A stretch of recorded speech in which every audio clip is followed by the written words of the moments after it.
All right, what's going on, guys? Welcome back to Card Talk. I'm Ryan, joined as always by Tyler and Lou. Today's episode, we are going to talk all about the National. It's going to be a Q&A show, a little bit of what's on your mind, but a Q&A show about the National. We got some tips and tricks. This will drop on Wednesday, right before the show starts. So hopefully this will be helpful to those of you that will be attending, or a good episode to look back on down the road for those of you that decide to attend later. So got a few different questions in here. We're going to get through these pretty quickly. This will be a relatively short episode this week. But as we are officially in the National Week, it's been a while. So I want to start with what's on your mind. What are you guys feeling as we're headed back to Chicago, headed back to the National? What's on your mind? Well, you got a puzzled look on your face. I'll start with you. Like, I'm very curious. You got a very puzzled look. Didn't we just say we weren't doing what's on your mind? No, what's on your mind about the National? Do we not want to do it? Ty? No, we are. We're going to do what's on your mind. And, but like, I feel like what's on your mind is binary. Like, Thank you. It's like, Thank you. can't like be like, what's on your mind, but let me only put allow you in you to have certain things on your mind. Yeah, let me put you in a box and I'm in control of your thoughts. My name is Ryan Johnson. Lou? Okay, Lou, what's on your mind, man? Okay, what's on my mind? It's very basic. I just want to get there. I want to see the room. I want to feel the room. I'm going to be honest, and I'm going to say I don't, off the top of my head, remember where our table is. So I'm excited to see that and see what's going on, who's around us. I like making friends with the people in our general area. So that'll be fun for me. And I'm only in town Tuesday to Thursday. So I'm just excited to get there, get in the room, and start making things happen. Wow, Tuesday to Thursday. Yeah. Quick for me. Guy's efficient. Ty, what about you? I'm trying to do deals. I'm trying to be in the mix. I'm trying to make plays. I'm trying to leave with some Lorcana. I'm excited to see everyone coming through with some cards, getting prepared. Feels like Christmas Eve a little bit, if I'm being super honest. I got to get some stuff from Montclair. I got to figure out how to do that before I fly tomorrow. I'm going to bring some whack, I think, trying to execute some trades. I'm excited about V-Friends. It's pretty cool. V-Friends has a real corporate, big booth setup, and we'll have a big large setup. brand. Yeah, we'll have a really large brand presence, and we have some really cool product we're releasing that's show exclusive, Lou's favorite. I'll say the V-Friends exclusives are better. There's also a national exclusive pin, and yeah, I'm just ready to get there. It's like sports overload, which I need. Another thing that's on my mind, the summer series Premier League. No, we're not doing that. Is actually going off pretty well because I was saying I'm very sports starved. Last night I was fired up. AC Milan's playing Real Madrid in some friendly, meaningless game, but it felt like it was the Super Bowl because I just feel like there hasn't been that great of sports on. The Open was kind of terrible. Brian Harman takes 30 seconds to hit the ball every time and isn't a fun golfer, so that happened. The Dane won the Tour de France, by the way. Tour de France winner. Right, you got to stop this. 560,000 Lou, a year. you gave me crap earlier. I'm Ryan Johnson. I control your mind. I can't do this. Those are all the things that are on my mind ahead of the show. It could have kept going. You didn't even let me get into Messi. I mean, let's go. What's on your mind, Ryan? What's on my mind? Just being there, right? Just being there for a few days, kicking it with you guys. Yeah, it's the biggest week of the year in sports cards. It's the biggest show in the world. It's nothing like it. Chicago is a great city for the National from a social perspective, right? You get to leave and there's 5-6 hotels connected to be able to, hang out, trade, make deals in such a close proximity to the venue is so nice. So just excited to be there. Looking forward to making some deals. Going to bring a couple cards to sell, but hoping to be able to buy some cool stuff, make some deals happen, get some content, and just have a fun week. So 365 days. I remember when we started the countdown, I think it was 362 when we started last time. It's just crazy. It's, time is time. I think it's one of the best quotes ever on Card Talk. And, that's the way I look at this is time is time. And 362 days have passed since we started the countdown. And, we're by the time this episode drops, it'll be 0. So just kind of cool to see it finally happen again. It seems like it never is going to come, and then it happens, and then it's over before you know it. And you're like, dang, can't wait till next year. So I got connected with a couple people in the last few days who I haven't spoken to since last national. I don't know what it is about me leaving the national that I just like didn't talk to a bunch of people that I talk to on a fairly regular basis otherwise, but I got connected with them again, so I'm excited to like go see some of my boys this week. Love it.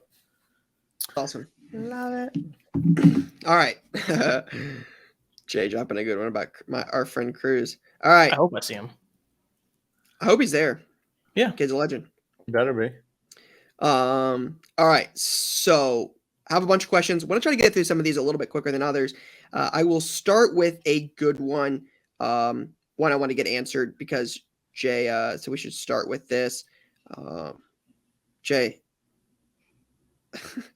wait. Jay, did you ask me to answer a question that's not on the question list? No. It's not on the question list. Oh, well, I didn't put that one on there because I just there were like 90 people that were trying to find out about trade Wait. night. Listen, guys. No. And what's on your mind? Lou, real quick. Tons of questions about trade night. Yes. Important. Maybe you want to lead off with addressing that. Not even the list. Well, it's a conglomeration of questions. Yeah, but then you just go question one, talk about trade. Thank you, Ty. Thank you. Ty, you understand. I try, Jay. Jay just like, hey, So Ryan's already most getting important the whole, one? like, I got to The bust most Jay's important balls one? as possible thing going on. we I won't. mean, Ryan, you see how many times I got to follow up to get a calendar invite. I know, Like, man. Hey, man. This We'll is do it. mean. We'll get my we love you, Jay. All right. So the number one question was about trade night. Certainly the most asked, and trade night is happening. It will be Thursday after the show ends, 7 to 10 p.m. It will be on the second floor ballroom. So that's just up. I believe it's just up the escalators. I was not super involved in the planning process once I found out my wife and I were expecting. So Jimmy over Kentucky Basketball Cards, him and his team, the Roadshow Cards team, they set a lot of this up. They've done a fantastic job on this. So I'm excited to see it because I think they've done an incredible job. And, I know from the 7 past trade nights we've run or 7+ years of doing it, it's been really, really fun. So I'm excited for it, but it'll be 7 to 10 post national on Thursday, second floor ballroom upstairs above the national. So should be fun. I know there's 120 tables. I know last year a lot of people's concern was like the fire marshals ended up kicking people out of line just because they're like, hey, there's so many people, we can't let you in. Obviously, that is certainly not our intentions. We have no reason. This is not meant to kick people out. But unfortunately, if there's a million people, the fire marshal only allows us to have so many in a confined space. I don't know that number this year. Hopefully it's 50 times more than it was last year. But that's kind of the information I've got right now. So Thursday, 7 to 10. I will certainly post more stuff on my story, try to share it with Jay as well to post on Card Talk. Should anything change, should I hear more. So just wanted to share that first and foremost, as it was probably the most asked about question. All right, a couple more. Bakker's PC. If you're seeking one player or one card, what's the most efficient way to search? Ty, you're looking for some Lorcana. What's the most efficient way for you to search? For me personally, it would be put up a post on my Instagram story saying I'm looking for that and that I'm at the National, and probably ask people to reshare it. And then outside of that is walk. I'm trying to think because, back to the Fanatics lot, like there isn't a directory per se in that regard. Yeah. There's a floor plan, but so I'm thinking, how do you get the word out the quickest?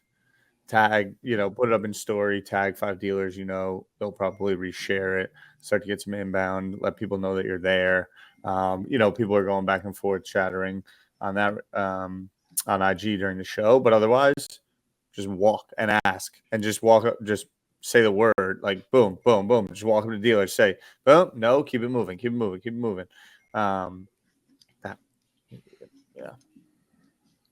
Yeah, I feel like that's the best way. I can't even remember how many times people walked up and were like, hey, do you have any of this person? And the answer, if it's no for me, it's if I've heard somebody else was selling it, I will be happy to tell them. It's mostly like a word of mouth thing because there's really, like Tyler said, there's no directory. That's the way forward is you have to ask people. Yeah, I mean, if you really, really are searching for something, Tyler's answer is the best way to do it for sure. Like post it on IG, ask for shares. That's certainly the best and most efficient. Depending on how much time you've got and how much you want to look, you could find the floor plan. You could see the list of dealers. You could find them on social, and you could dig through their social posts and see what kind of stuff they have for sale, for trade, whatever kind of stuff they're posting. Takes a lot more time, a lot more effort. So something to keep in mind. But I like Ty's approach a lot better. Hey, this is what I'm after the show. Can someone help? GK Emerson 418. Is the internet going to be better this year? I hope so. You would think in a world where they know there's more and more people coming with cameras and phones and recording things. A digital age. I mean, we've been in a digital age the entire time we've had this podcast going to the show, and there's never been internet. So that's fair. You would think that it's got to be better than this year, though. The bar was pretty low last year.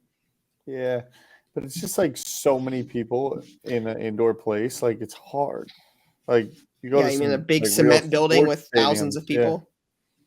Yeah. You can go to some like good sporting events or like a concert, and it's the same situation. How do you?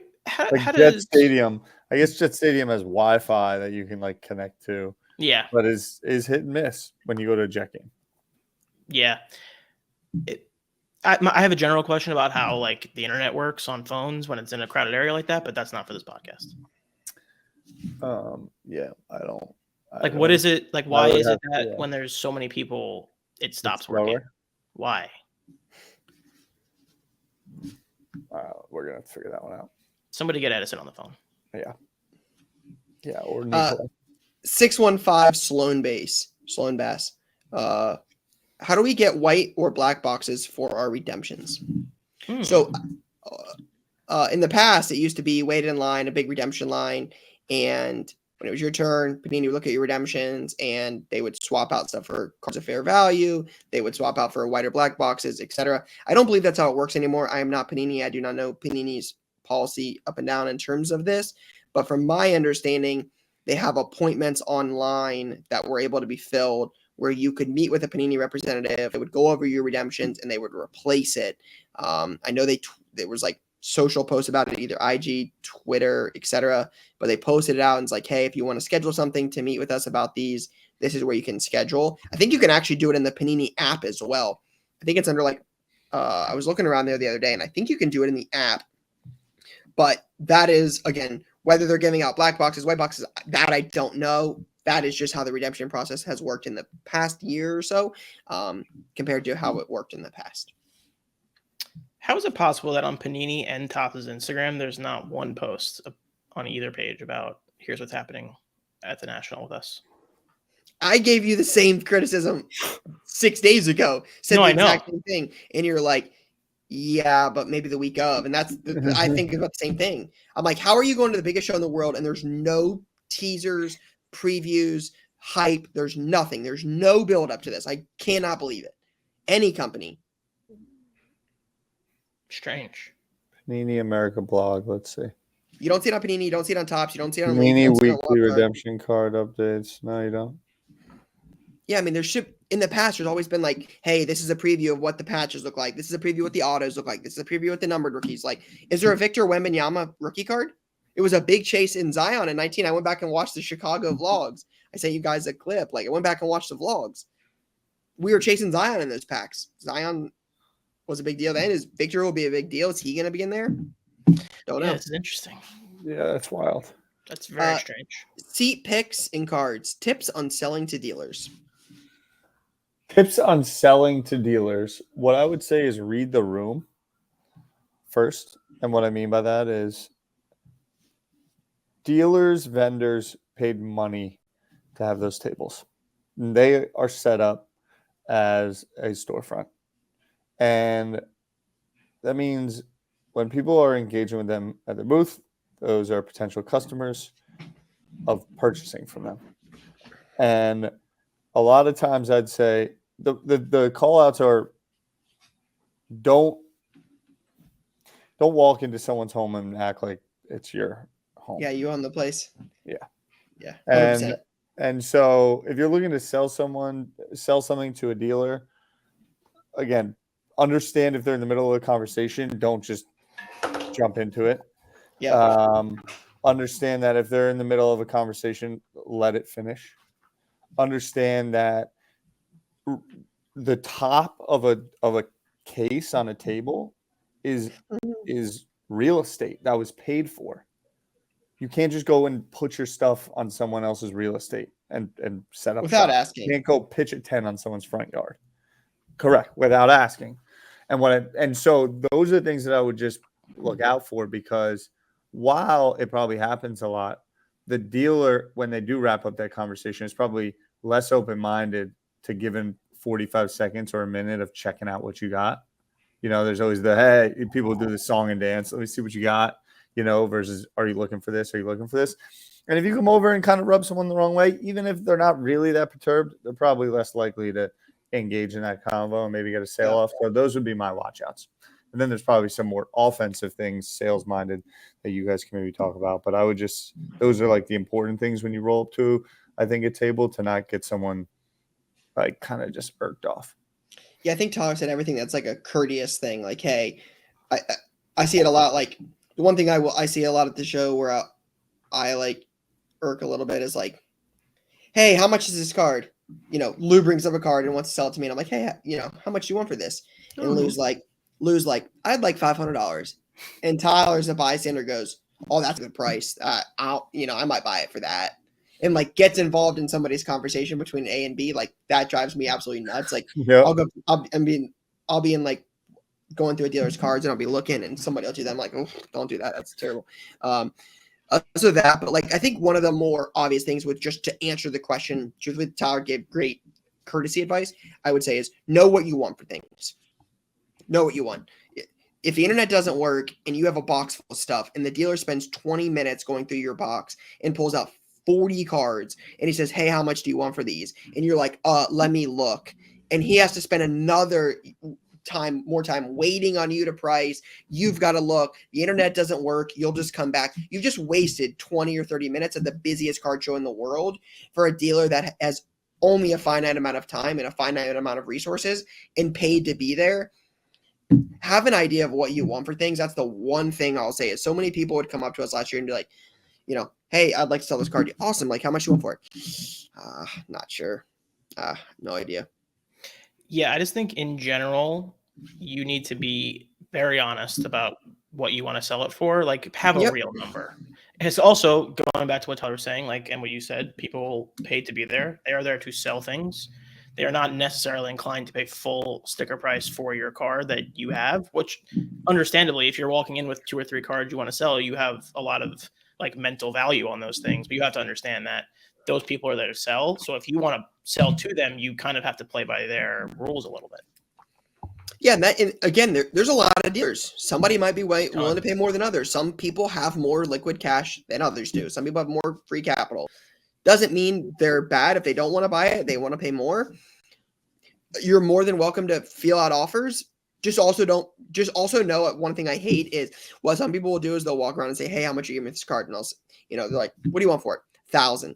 I'd give you 6. Okay.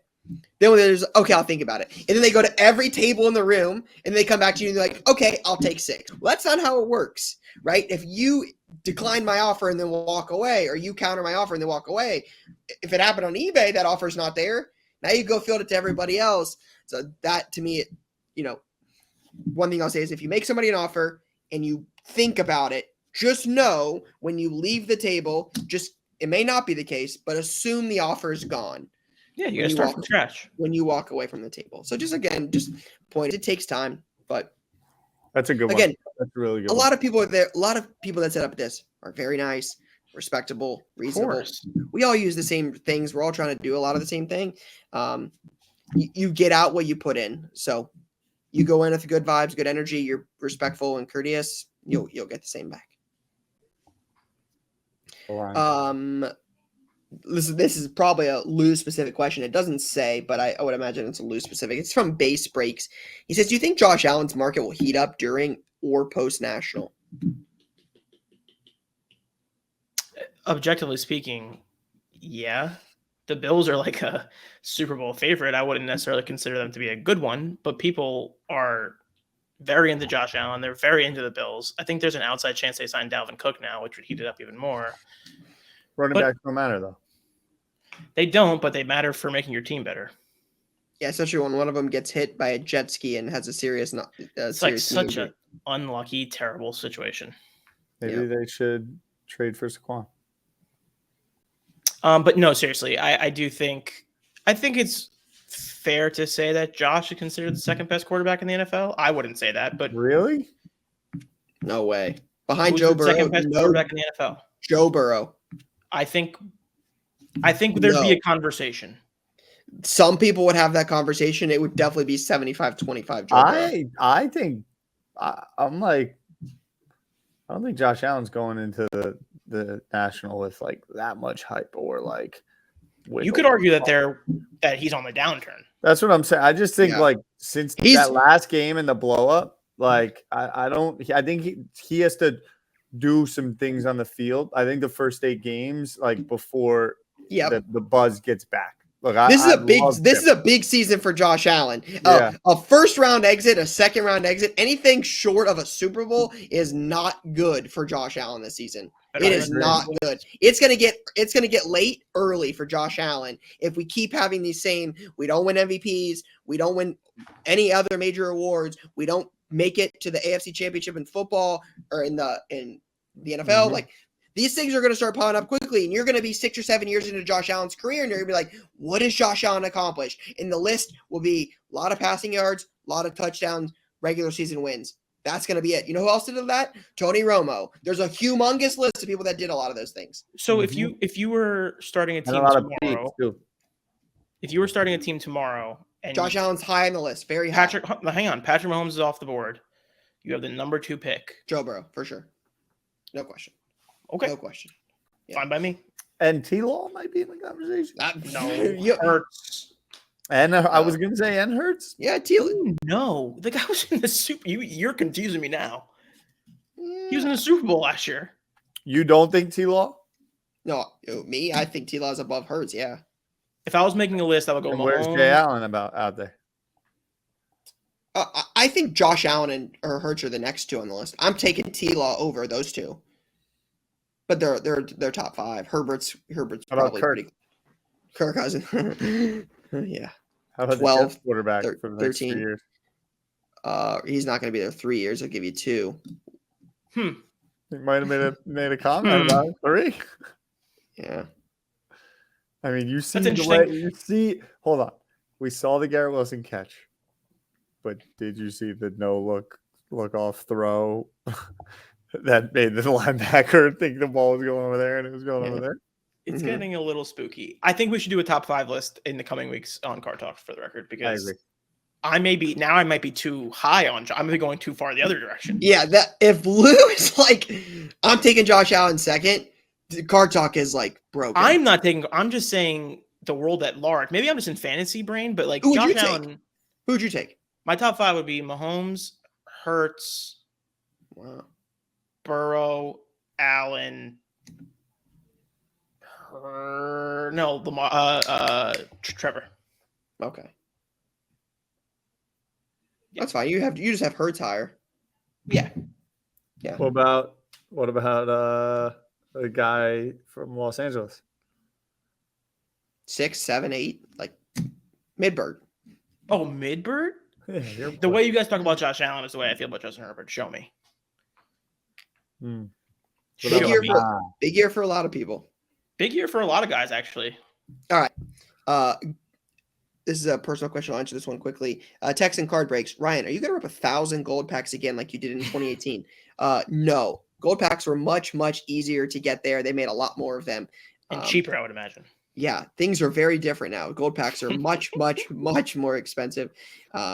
No, I do not intend to drop that much cash on gold packs this year. I will rip some. How much would 1,000 gold packs cost you right now? Right now, I would imagine 1,000 north of, $50 a pack plus, probably closer to $60-$70 a pack. That's crazy. Yeah. What do you mean? Yeah. What are they selling for on eBay? Yeah, I mean they're typically pretty good resale post national.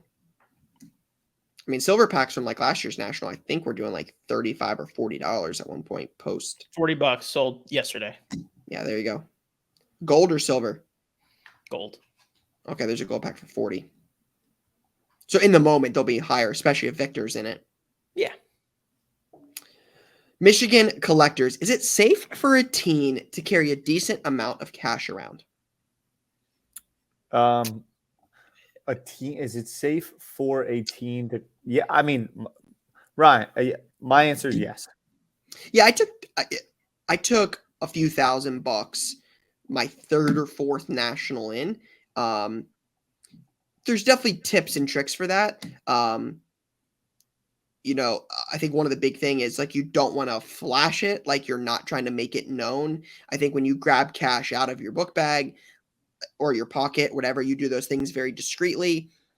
Put your book bag on the floor. When you take the book bag off, count the cash in your bag. I think there's certainly ways to do it. But also, like, if you feel uncomfortable in that situation, like if you feel worried, if you feel scared, there's security, there's big companies there. There's a lot of people there. Do not be afraid to speak up and ask for questions, ask for guidance, mention it to a dealer. Just like, hey, I think someone, whatever. Yeah. Like, ask for help in those situations. Again, I'm also not flaunting a bunch of money. Like that's a very big point. Walking, buddy systems. Like there's a lot of things you can do to protect yourself carrying cash. I wouldn't say I would show a bunch of money. I would have it very open. I would walk alone home a mile at night by myself under 18 years old. Yeah, I probably wouldn't do a lot of those things, but there's certainly ways to carry cash and handle yourself like a an adult while feeling safe in that venue. Yeah. Everybody be very safe with your money and your stuff. Yep. Yeah. I think I got into this actually conversation the other day. There was like, I guess for us, maybe growing up, I don't know if it's still much, but it's like, don't talk to strangers. Stranger danger. Yeah, actually, like I was taught the inverse. Like if you're in trouble, like the chances are, like you could go up to someone and they're gonna help you out. Like, so if you're at the national and you feel uncomfortable, by and large, if you walk up to someone and say, "Hey, I feel uncomfortable right now," like I think someone's like they're gonna help you out. I think the point of stranger danger was like, hey, if a guy offers you candy in the back of his van, don't get in his car. Yes, but that got extrapolated to like, don't talk to people you don't know. Like, and if you're in a mall, like, and you're lost as like a 12-year-old, yeah, 100%. If you go up to someone and say, "I'm lost, I don't know where my mom is," they're not going to be like, "Get away from me, kid." Yeah, get away from me, like, punk. Let me help you out. So that's what I mean is Lou's like, I might. Don't flash your money. It's never a good idea to walk around like, I got all this money. But if you're a teenager and you have thousands of dollars, I actually think it's probably a good place to learn, continue to do business, and grow up like Ryan Johnson. That's true too. I think be careful about talking to strangers. It's another conversation for another day, but it is very weird that we were told, hey, don't ever get in strangers' cars with candy. And I get in Ubers now and people I don't know, and they've always got candy. It's kind of weird, man. It's just very interesting how much time's changed. That's funny. So, Will Sports Cards 17. How do you get the Lou favorite? It doesn't say the site is out of this, but the Lou favorite national exclusive packs. So Lou made a point earlier that he's surprised that, these companies don't have it. Typically, a lot of this stuff is done by now. It is Monday when we're recording this. Typically, this would be there where we could talk about it. In the past, how this has worked from Panini, that's the one I've had the most experience with. They have set times. This time, this day, this time, this day, this time, this day. They post them on Instagram. They post them on their website. They post them at the National. This is very not hard to find information once they're posted.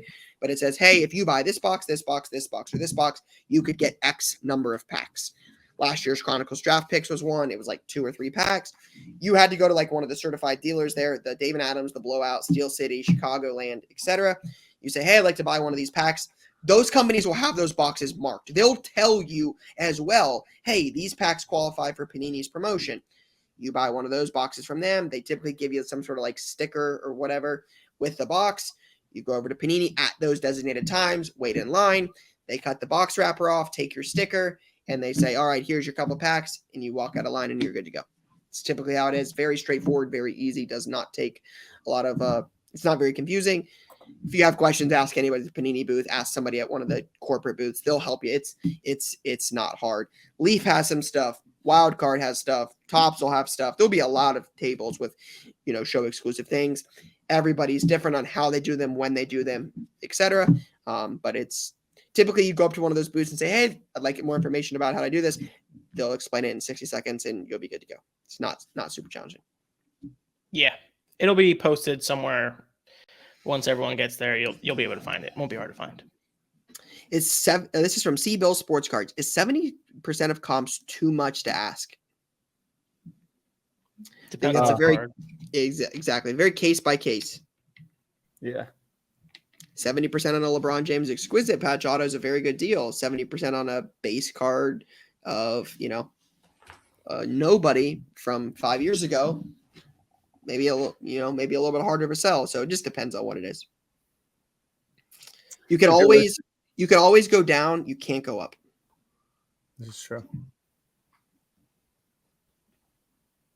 That's true.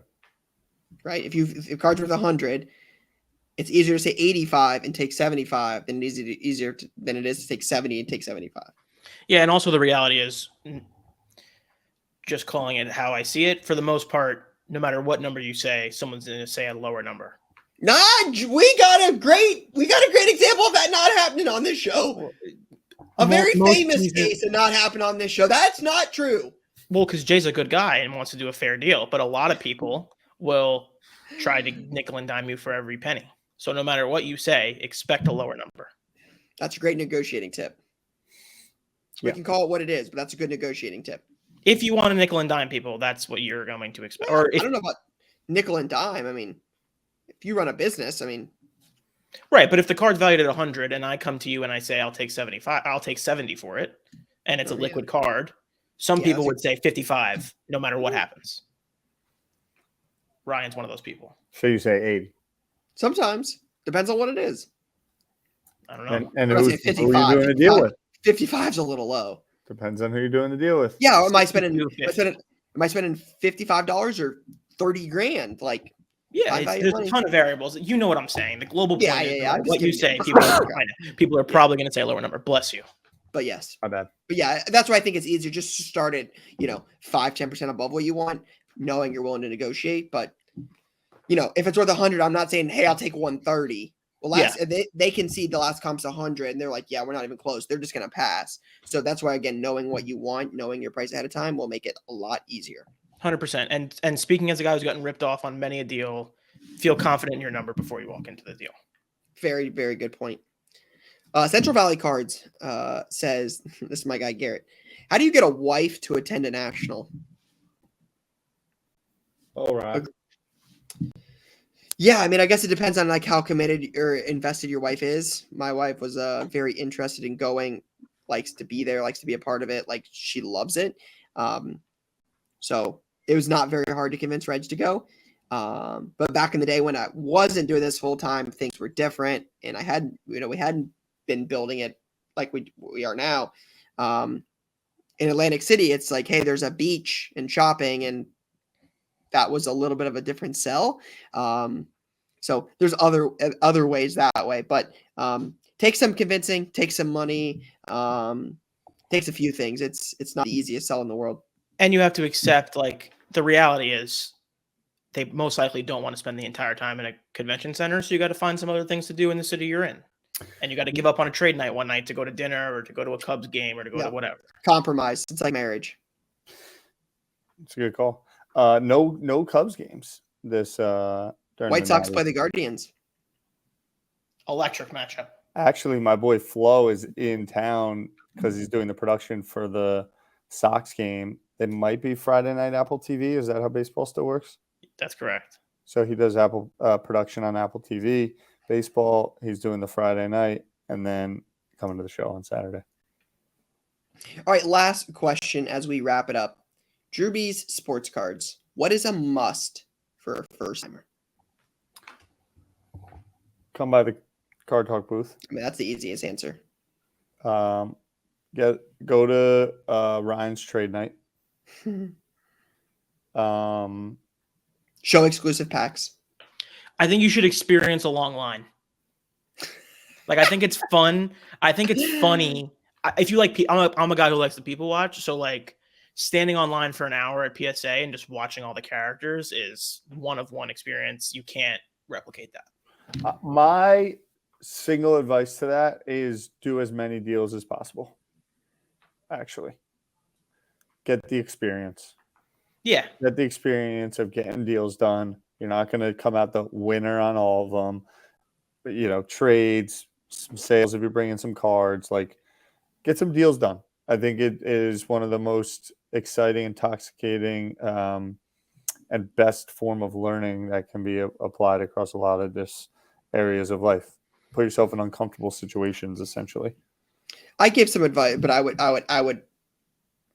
I do think that show exclusive things are worth trying because they're cool. But one thing I would really say, genuinely mean this, and it would be my number one piece of advice would be take photos. I have been to every single national since Cleveland in 2009. And I think the first photo I have of myself is 2013 at the national with Jared Solinger. Funny story. The only reason Jared Solinger actually the Panini rep let me take a picture with Jared Solinger is because I looked 12 and I was 21. Or was it 2013? No. I mean, what? You do have a Yeah, baby face, yeah, but you look like 21. 21 now. 20. Yeah, so like that's the only reason I got to take a picture. That would be what I would say is take lots of photos. I wish more than anything I had the photos from the first couple nationals I got to go to. I think it would be a lot of fun. So that would for sure be my advice is take lots of photos. You'll never regret it. Print them at freaking Walgreens or CVS for $4. I would do anything to have those pictures for sure. So that would be a good piece of advice is take lots of photos. Jared Solinger, Columbus, Ohio native, which makes sense why you took a picture with him. Yeah, and Buckeye currently legend. plays in the Chinese Basketball Association. Yeah, drafted by the Celtics. Good for you, man. He was a good player. He was a good really player. good college player. But he was out of the league fast. He was only in the league for 5 years. That's not terrible. I guess it's not, but it's just I feel like he was around for longer. Yeah. Man, big deal. They went to it was him and Trey Burke went to the same school, and I know it. Was it Northland? They went to a high school together. They were good. Really? And Trey Burke went to your rival? Yeah, Michigan. I don't think he got recruited by Thad Matta. That was a mistake. Yeah. Those Ohio State teams were good, man. Thad ran a nice little program. Ohio State's a basketball school.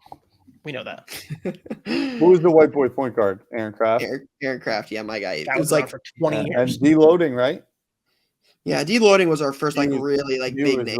That was a big deal. Solinger was a big deal. Obviously, Odin was a big deal. But deloading was like this was a big deal. Yeah, it was. And then it was flashy, and then it was Keita. It was Keita Bates Diop, who was in from Thad Matta, and then when they got the new coach Chris Holtman, when Holtman came in. It was Keita's last year. He won Big Ten Player of the Year that year, like had a really big year. So that was like a big deal. Nice.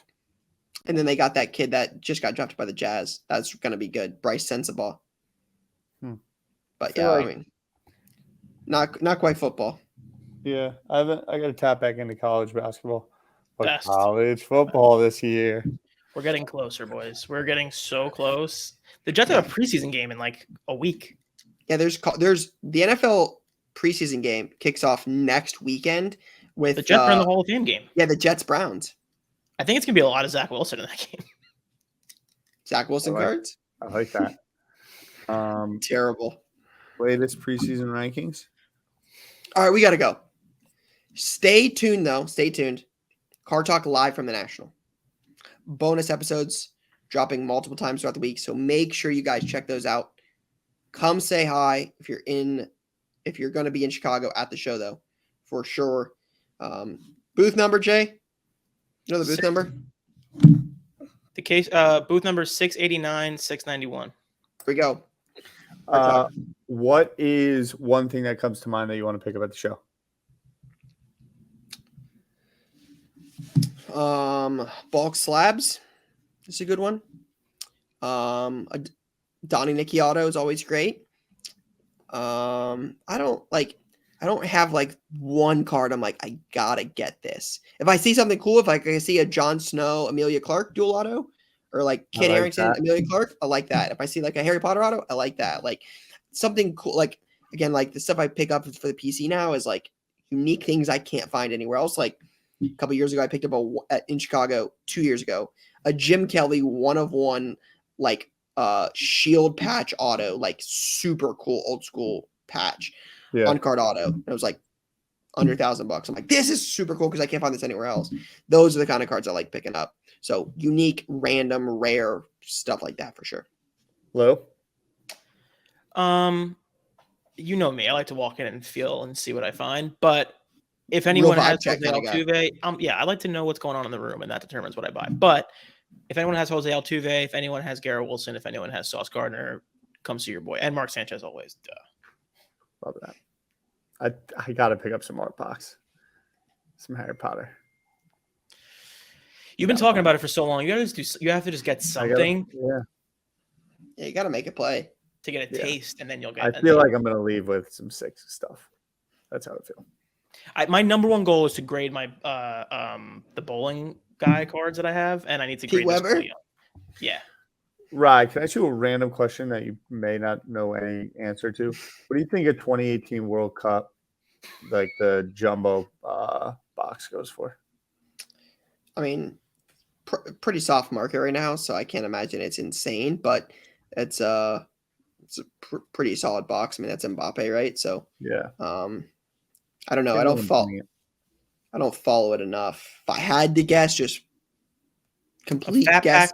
A fat pack box was $600 as of 5 days ago. I would have said 1,500, 2K, somewhere in there. It's $25,000 for a case of that. It seems like a lot, but Mbappe golds I know are big deals, so I would guess somewhere in there. But it could be $5,000, it could be $1,000. I have no idea.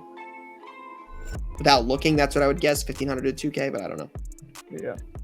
All right, let's not bore the people. See you guys in Chicago. Sounds good. See you, gang. Peace and love.